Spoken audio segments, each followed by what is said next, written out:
to Amerisogyny. I'm your host, Hannah Blue. You're listening to episode 62, Lost and Found.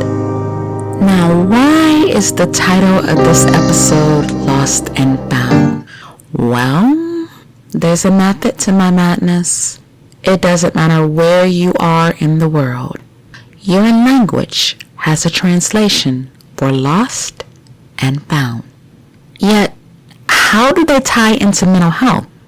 Well, we're going to break it down.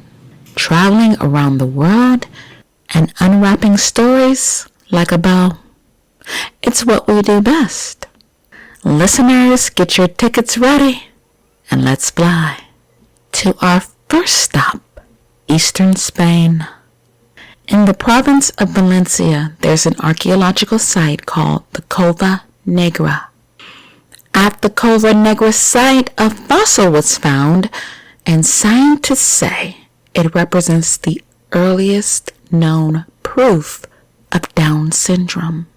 What's most important, the scientists say the fossil may be proof that Neanderthals, who lived thousands of years ago, had the ability to show compassion as they cared for a small child, possibly 6 years old, with Down syndrome. The sex of the child is unknown, but researchers named it Tina. The fossil is a fragment of the right temporal bone, and if you don't know what the temporal bones are, they help form the sides and base of the skull, protecting the brain and surrounding the ear canal. An assortment of inner ear abnormalities is only found in people with Down syndrome. Now, the fossil was found in 1989, but it's just now going viral. And according to researchers, the fossil sheds some light as to how Neanderthals cared for each other. According to paleoanthropologist Mercedes Conde Valverde, the pathology which this individual suffered resulted in highly disabling symptoms, including, at the very least, complete deafness, severe vertigo attacks, and an inability to maintain balance. Conde Valverde represents the University of Alcalá in Spain, and she wrote a study that was published in the Journal of Science Advances. Conde Valverde says, given these symptoms, it is highly unlikely that the mother alone could have provided all the necessary care while also attending to her own needs. Therefore, for Tina to have survived for at least 6 years, the group must have continuously assisted the mother, either by relieving her in the care of the child, helping her with daily tasks, or both. Now, they don't know how old the fossil is, but it was concluded that Neanderthals lived at the Cova Negra site between 273,000 and 146,000 years ago. According to research, Neanderthals were intelligent and created art and used complex group hunting methods. Scientists believe Neanderthals disappeared soon after Homo sapiens came on the scene. Now, what is the correlation to mental health? Here it is. According to Mercedes, for decades, it has been known that Neanderthals cared for and looked after their vulnerable companions. However, all known cases of care involved adult individuals, leading some scientists to believe that this behavior was not genuine altruism, but merely an exchange of assistance between equals. Today for you, tomorrow for me. What was not known until now was a case of an individual who had received extra maternal care from birth, even though the individual could not reciprocate. The discovery of the Cova Negra fossil supports the existence of true altruism among Neanderthals. A co-author of the study, Valentin Villaverde, agrees with Mercedes. According to Villaverde, the survival of the child beyond the period of breastfeeding implies group caregiving, probably more extended than parental caregiving, typical of a highly collaborative social context among members of the group. Otherwise, it is very difficult to explain the survival of this individual up to the age of 6 years. Mercedes says the discovery of Tina represents the oldest known case of Down syndrome and demonstrates that the diversity observed in modern humans was already present in prehistoric times. This finding ensures that the story of human evolution includes us all. Now let's break that down further. People with highly specialized needs existed thousands of years ago, and so did compassion, community, altruism, and in today's time, these are still relevant. Think about it. Life is so different today than it was in their time, but the common thread that we have is the ability to care for others who are vulnerable. This is a selfless act.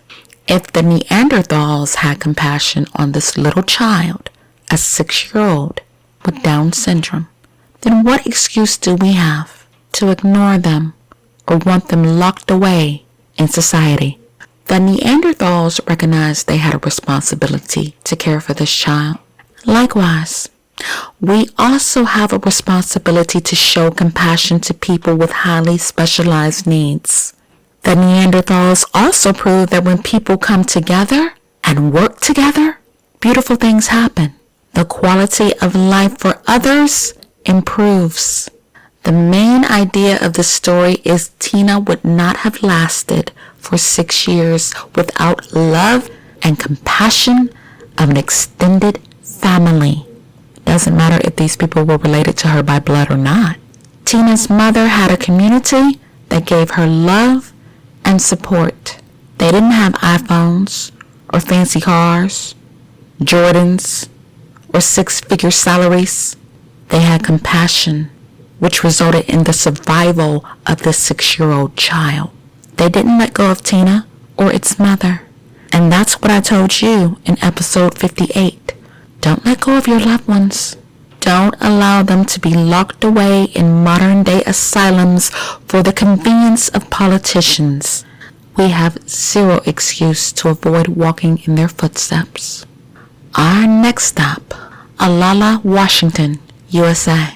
Now this story is a horse of a different color. It shows what happens when caregiving goes wrong. It's a story of greed, callousness, and sheer evil. It is the story of Dr. Linda Hazard.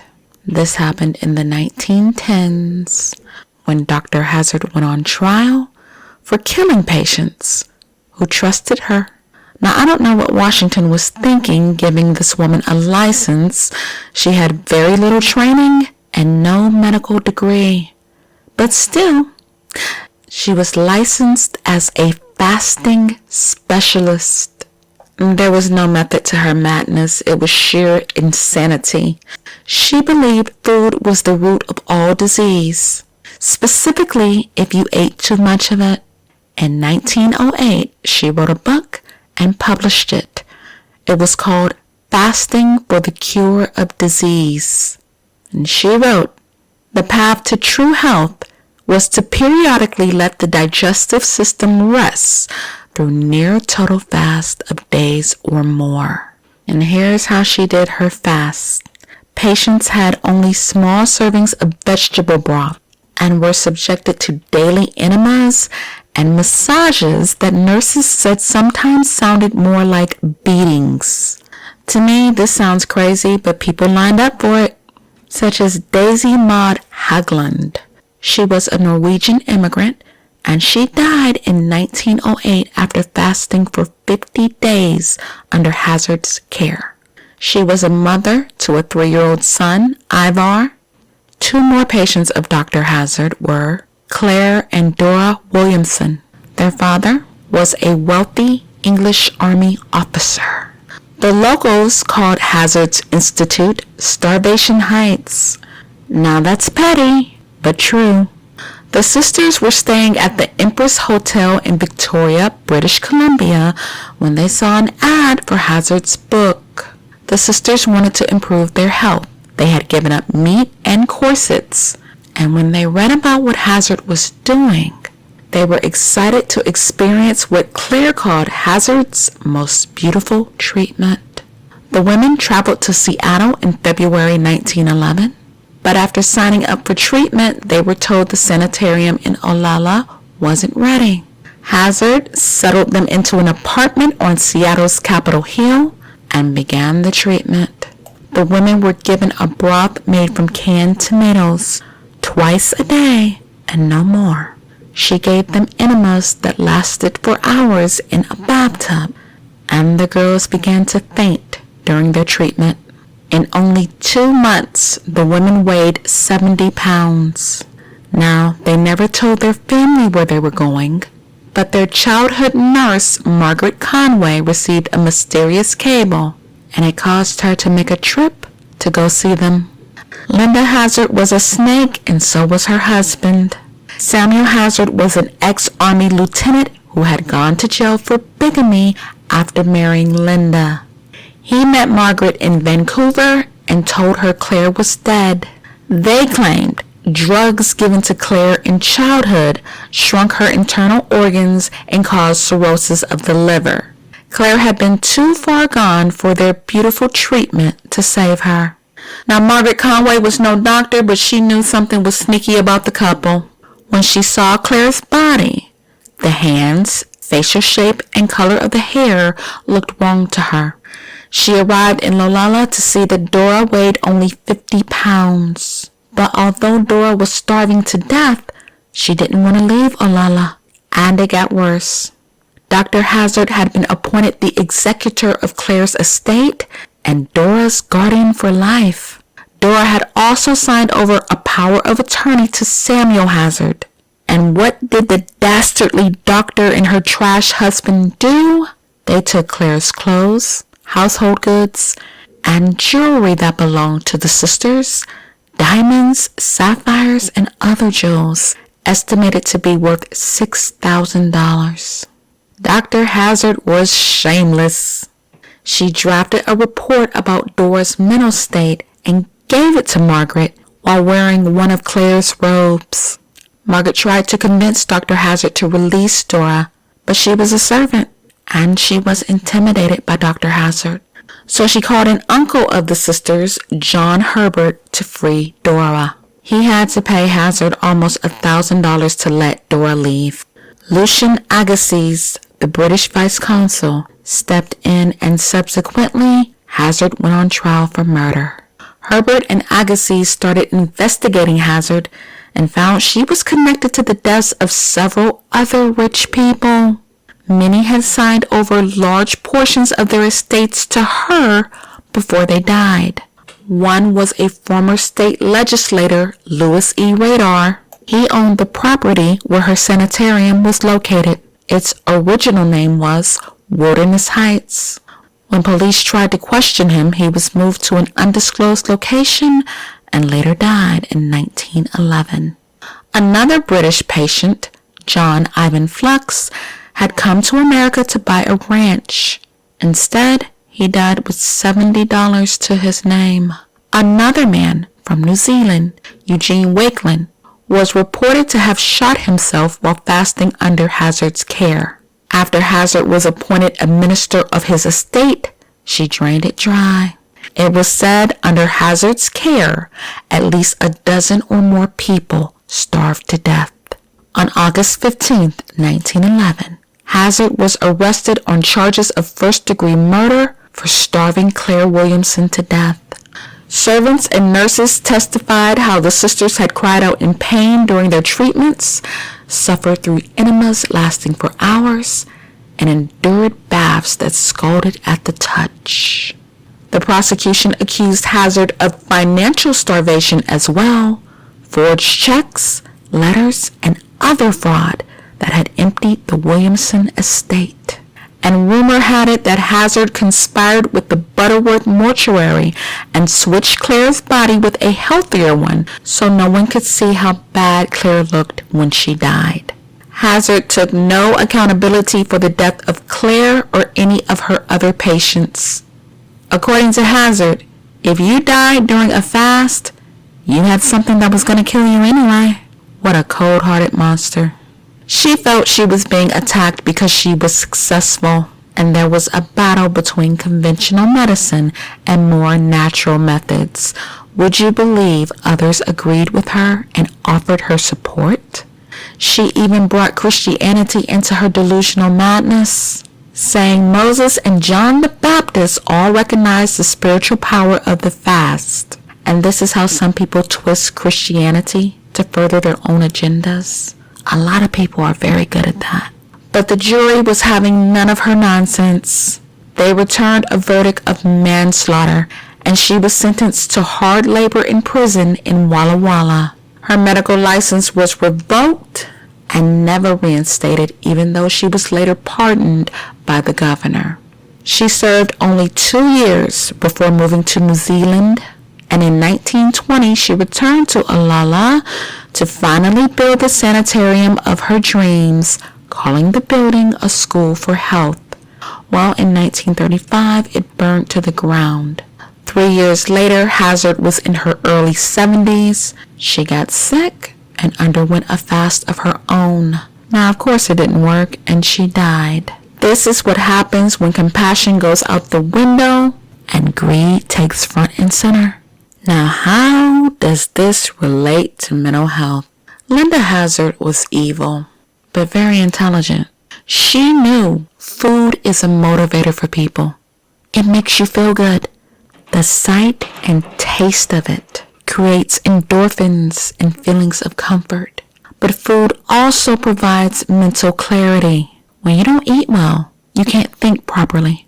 She knew that, so she starved her patients, created a dependency on her because she wanted them to sign over their wealth to her. These people really believed she had the power to cure them, when in fact she was killing them.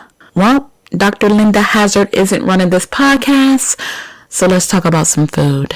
Inflation is still in the lead, folks, and some people are griping about the price of fast food. McDonald's $5 meal deal went on sale yesterday. And what can you get? A McDouble or McChicken, 4-piece chicken nuggets, small fries, and a small soft drink. As much as people love McDonald's, this is a win-win for them and their customers. But some people think fast food is overrated. 7 burgers made the list of being overhyped and overliked. I'm just putting this out there. This is not my opinion at all. I didn't write this article, so don't come for me, okay? At number 1 is McDonald's Big Mac. It's being said there's more bun that completely drowns out the paper-thin patties. The quality of the beef is a joke. The cheese is never melted. The lettuce is wilted and brown around the edges. And the burger tastes like the bland Big Mac sauce. Wow. Okay. Number 2, Burger King's Whopper. According to the article, they don't know a single person who actually chooses to eat there, and they bet you don't either. They question, how does Burger King stay in business? According to the article, the Whopper is dry and flavorless with sad-looking vegetables and is often poorly made. In their words, Burger King just needs to give up. Again, these are not my views. Number 3, Five Guys Cheeseburger. According to the article, the cheeseburger is not worth $12. The burgers are smashed flat with beat-up buns. And the article says the burgers haven't been worth the price since the early 2000s. Ouch. Number 4, White Castle Sliders. The article says the burger is a soggy, wet mess. And it also says, for the love of all things holy, brown up that meat, toast those buns, and then maybe you'd have an acceptable burger from White Castle. Coming up at number 5 is Arby's Burger. According to the article, the kitchens aren't set up for making burgers. There's no griddle, so the beef is pre-cooked, then reheated with a quick dip in the fryer. And this makes the burgers have a rubbery texture. Coming in at number 6 is Wendy's Baconator. The article says it's 6 slices of bacon, thin and tasteless, and the square beef patties are always gray, dry, and falling apart. They close with, "The novelty of this burger has long worn off." Coming in at unlucky number 7, the In-N-Out Burger's Double Double. It was said that people put this burger on a pedestal, and although it's only available in a small part of the U.S., the burger is thin and dry, and no amount of vegetables will make up for that. Wow, somebody really pissed them off with this food. But I digress. Our next stop, Kenya, Africa. There's so much loss here. Lost children, lost innocence. But what I find inspiring is the found part of it. The women have found their voices and the courage to stand up and make the men who violated them take accountability for their actions. For several decades, allegedly, hundreds of women were raped by British troops, and this was during training stints in Kenya. As a result, dozens of mixed-race kids are still being born, and their mothers are struggling to take care of them. According to the Kenya National Commission on Human Rights, the British soldiers aren't being held accountable by their government. Remember in a previous episode, I told you about Korean female rape victims. They were called comfort women, and they were violated by Japanese soldiers during World War II. According to Miriam Matugi, these children really deserve British citizenship. They are British kids. Their fathers were British. According to CNN, even though some locals have opposed it, the UK pays Kenya around $400,000 a year for their soldiers to train in Laikipia and Samburu. The Batuk is based in Nanyuki and have 100 full-time staff. And the British government isn't interested in finding a resolution. Matugi says, "We call it BBBB, British boys behaving badly." Number 1, these aren't boys, they're men, and allegedly rapists. It's really irritating to me when people paint violating women with the boys will be boys brush. These are grown-ass men. They're not cheating in a game. Allegedly, they're raping women.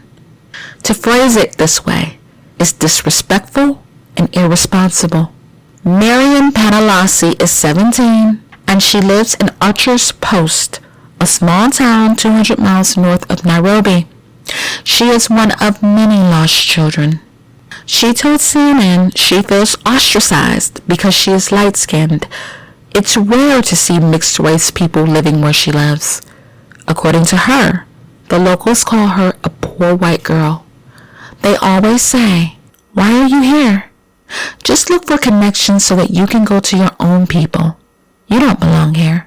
You're not supposed to be here, suffering." Rape allegations go as far back as the 1950s. And in 2012, allegedly, a 21-year-old woman entered a hotel with British troops.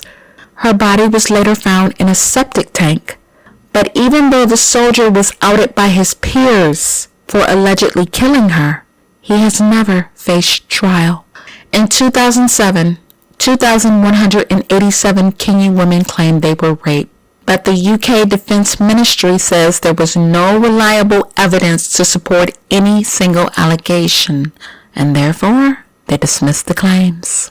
The Royal Military Police investigators say the Kenyan evidence was fabricated, and they never conducted DNA tests on any of the children born to the alleged victims. In 2009, some women testified that they were preyed on by British soldiers during their daily chores, but Kenya's Truth, Justice, and Reconciliation Commission claims the government lost the case files. Of course they did. According to the 2009 report, the most horrific allegation of rape is said to have occurred in October of 1997, and this happened at Archer's Post, where soldiers from the UK gang raped 30 women, often at knife point and and sometimes in the victims' own compounds. Well, some of these victims may have their day in court because a recent clause now allows British soldiers to be sued in Kenyan courts. Attorney Kelvin Kubai, who is representing the alleged rape victims, wants to reopen rape charges against Batak troops. The case involves over 300 women, and he says the Kenyan legal system offers a better redress than what is available in the UK. What's awesome? Under Kenyan law, human rights violations have no statute of limitations, even for victims violated decades ago. If they win, they are still entitled to compensation. Kubai told CNN, "It is traumatic and psychologically disturbing to people to continue to see the British training amidst them with all these unresolved trauma and historical injustices. We can win because we have a very progressive constitution." And I hope they do. One of the most disturbing questions I see is, why did she wait so long? There is never a time limit for a victim to come forward and say that she was violated. No means no, anywhere in the world. I don't even want to think about the trauma left behind for the children. In episode 60, we talked about attachment styles and how they impacted kids' development. And sometimes attachment styles can affect people throughout their entire lifespan. Think of Marion and other kids like her. What heartbreaking lives they must lead. But out of the ashes, their mothers have found the courage to take on the UK government. And I'm rooting for them. That was a tough story. Since our weekends are supposed to be fun and relaxing, I'll leave you on a lighter note. Let's talk about some food combinations that some think are an abomination. Now, I won't say they're that bad, but some are pretty gross. Number 1, the cheeseburger donut. Some feel it's great to eat a cheeseburger and a donut, just not together. I'm on the fence about this one. I might try it. Maybe. Just a bite. Number 2 is white chocolate wasabi truffles. Now, white chocolate is delicious, but I'm not so sure about something that tastes like horseradish. And that combination, I'm gonna say pass. Number 3 is sardine and grape salad. Now, this might be a hit in Greece, but I'm not trying it. It's a combo with salty sardines, sweet grapes, and spicy arugula, topped with a light vinaigrette. It's still not something I would try. Number 4 is soy sauce vanilla ice cream. As soon as I saw soy sauce, it's a definite no. Some flavors should not be combined. Pass, yuck, and bye. Number 5, clam chowder ice cream. I take it back. Now that is an abomination. Clams, potatoes, and celery blended with ice cream and molded into a popsicle. You can keep that. But hey, it might work for some, just not for me. And finally, we have Kool-Aid pickles. Again, I like Kool-Aid and I like pickles. But adding pickle juice inside Kool-Aid? And that's all for our nasty food combinations, people. I think we've had quite enough of that. Our last stop, South Korea. When I tell you I am cheering all the way from USA for South Korea, I am. Because South Korea has finally found the light. As it pertains to mental health, that is. Their president, Yoon Suk-yool, is dedicated to expanding state support and changing the general perception towards mental illness in Seoul. Now, if you know anything about South Korea, there is a huge stigma regarding mental health.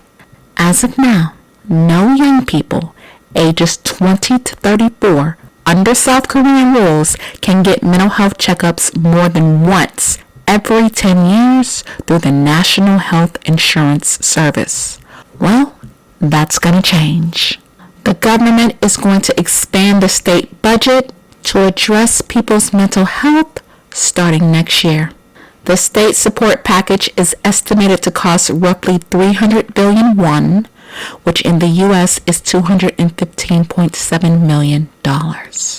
Yoon said social stigma towards people with mental illness is the biggest obstacle in their treatment, and creating an understanding that those living with mental illnesses can receive treatment and do not pose a threat to others. And this will become a national priority through the end of his tenure in 2027. Go South Korea. This is excellent news. And here's more. At least 1 million South Koreans would have access to mental health counseling services beginning in July. Yoon's goal is to fulfill the 1 million mark until his 5-year term ends in 2027. Every citizen who needs mental health treatment would receive 8 counseling sessions, and they'll be partially or entirely reimbursed by the state depending on the person's income level. His office estimates at least 80,000 people will be using counseling services by the end of the year, and up to 500,000 people will gain access by 2027.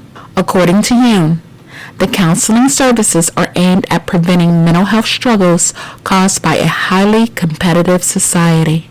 Also, starting in January of next year, young adults will be eligible for state-backed mental health checkups every 2 years.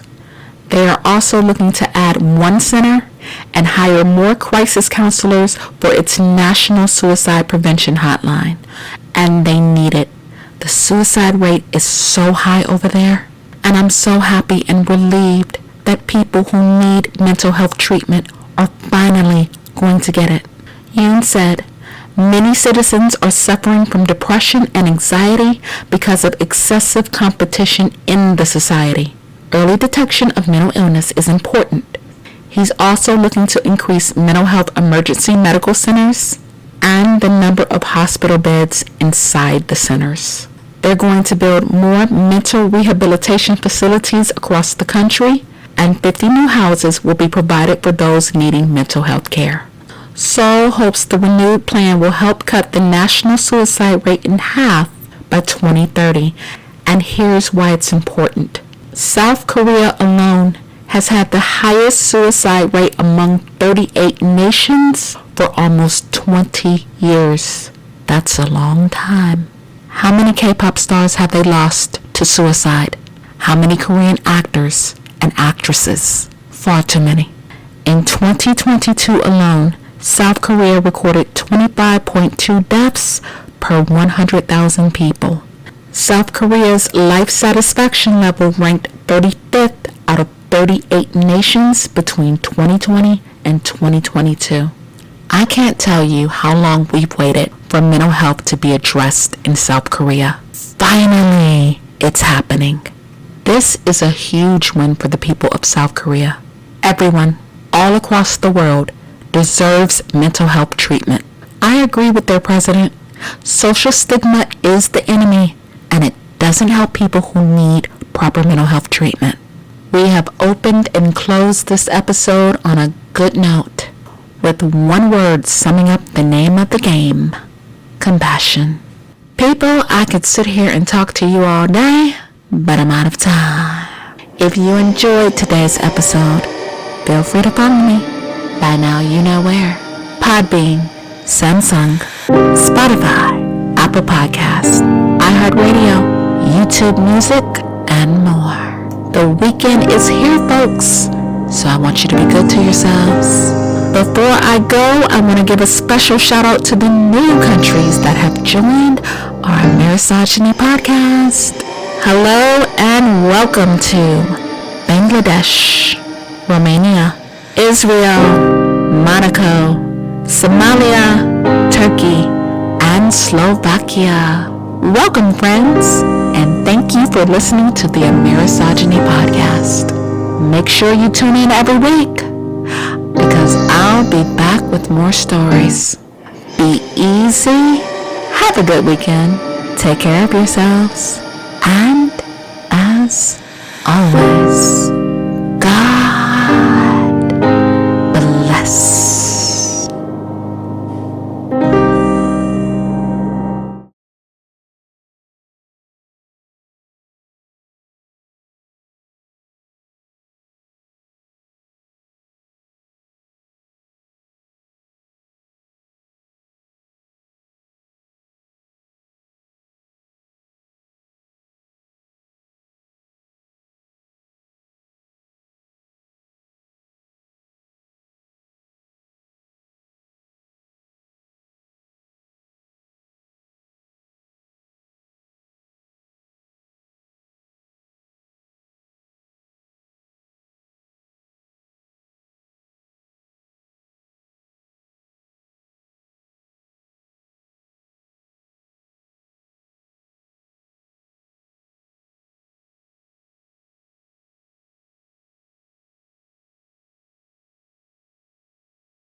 Our last stop